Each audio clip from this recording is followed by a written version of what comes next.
हामीले सूर्यमुखी फुल सूर्यतिर फर्केको त अवश्य देखेका नै छौँ, तर के तपाईँले सोच्नु भएको छ सूर्यमुखी फुल कसरी सूर्यतिर फर्किन्छ? आज तपाईँले यस भिडियोमा सूर्यमुखी फुल किन सूर्यतिर फर्किन्छ भन्ने जिज्ञासाको उत्तर पाउनुहुनेछ।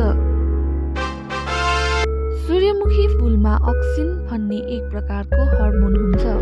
यसले बिरुवाको कोषहरूलाई तन्किन मद्दत गर्छ। अक्सिन सूर्यको प्रकाश परेको ठाउँबाट सरेर प्रकाश नभएको ठाउँतिर आउँछ।